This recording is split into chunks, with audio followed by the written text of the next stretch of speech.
এবার ফাঁস হলো চ্যাম্পিয়ন্স ট্রফিতে পাকিস্তানের বিপক্ষে ভারতের শক্তিশালী একাদশ। দলে রয়েছে একাধিক বড় চমক। বাংলাদেশের বিপক্ষে বড় ব্যবধানের জয় দিয়ে চ্যাম্পিয়ন্স ট্রফির আসর শুরু করেছে ভারত। সেমির পথ এখন অনেকটাই সহজ তাদের জন্য। গ্রুপ পর্বে বাকি দুই ম্যাচের মধ্যে একটি জিতলেও বড় সম্ভাবনা থাকবে সেমির।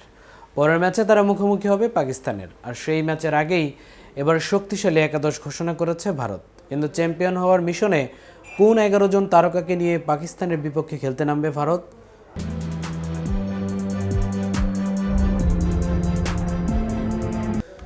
চিরপ্রতিদ্বন্দ্বীদের বিপক্ষে মাঠে নামার আগে ভারতের একাদশ নিয়ে কথা বলেছেন দেশটির সাবেক অধিনায়ক সৌরভ গাঙ্গুলী। তার মতে উইনিং কম্বিনেশন ভাঙা ঠিক হবে না। অর্থাৎ বাংলাদেশের বিপক্ষে যে একাদশ দিয়ে খেলছে ভারত, একই দল দিয়ে পাকিস্তানের বিপক্ষে মাঠে নামার পক্ষে সৌরভ। তিনি বলেন, দুবাইয়ের পিচে ব্যাট করা সহজ নয়, স্পিনাররা সুবিধা পাবে। অর্শদীপ সিংয়ের খেলার সম্ভাবনা দেখছি না। 3 জন স্পিনার থাকবেই দলে, কারণ পাকিস্তানের ব্যাটারেরা স্পিনের বিরুদ্ধে খুব একটা ভালো না। হার্দিক থাকবে তৃতীয় পেসার হিসেবে। জেতা দলে পরিবর্তনের প্রয়োজন নেই। গিলের সেঞ্চুরি নিয়ে সৌরভ বলেন, শুভমান গিল ভালো খেলেছে, তবে ভারতীয় দলের 1 থেকে 5-6 নম্বর পর্যন্ত সকলেই ভালো।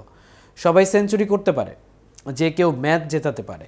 অক্ষর প্যাটেল 5 নম্বরে ব্যাট করছে, তারপর লোকেশ রাহুল, হার্দিক, রবীন্দ্র জাদেজারা থাকছে। দলটার ব্যাটিং গভীরতা দারুণ। সৌরভ আরও বলেন, স্বামী ভালো বল করেছে, চোট থেকে ফেরার পর 5 উইকেট পেল। এই প্রতিযোগিতায় জসপ্রীত বুমরা নেই, দুই দিক থেকে দুইজনকে পাওয়া গেলে খুব ভালো হতো। তবে হর্ষিত রানা ভালো বল করেছে। স্বামীকে এভাবেই সামনে থেকে বোলিংয়ে নেতৃত্ব দিতে হবে। এদিকে চ্যাম্পিয়ন্স ট্রফিতে দুটি গ্রুপের মধ্যে গ্রুপ এর 4টে দল তাদের প্রথম ম্যাচ খেলে ফেলেছে, যার মধ্যে পাকিস্তান ও বাংলাদেশ হেরেছে তাদের প্রথম ম্যাচে। নিউজিল্যান্ড ও ভারতের মধ্যে গ্রুপ শীর্ষে আছে নিউজিল্যান্ড, সেটা রান রেটের দিক থেকে। প্রতিটা দলের বাকি আর 2টি করে ম্যাচ। এর মধ্যে পয়েন্ট তালিকায় এই ছবি দেখার পর প্রশ্ন উঠেছে, পাকিস্তান বা বাংলাদেশ কি পরের রাউন্ডে যেতে পারবে? চ্যাম্পিয়ন্স ট্রফির নিয়ম অনুযায়ী প্রতিটা গ্রুপে শীর্ষে শেষ করা 2 দল যাবে সেমিফাইনালে। সেক্ষেত্রে প্রথম ম্যাচ হারায় চাপে পাকিস্তান ও বাংলাদেশ। তাহলে চলুন এক নজরে দেখে নেওয়া যাক কেমন হলো পাকিস্তানের বিপক্ষে ভারতের সম্ভাব্য শক্তিশালী একাদশ।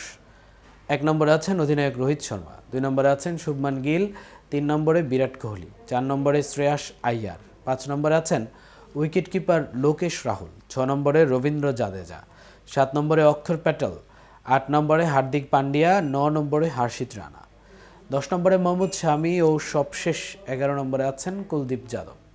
এতক্ষণ সাথে ছিলাম আমি মামুন। কেটিভির সাথে থাকার জন্য ধন্যবাদ।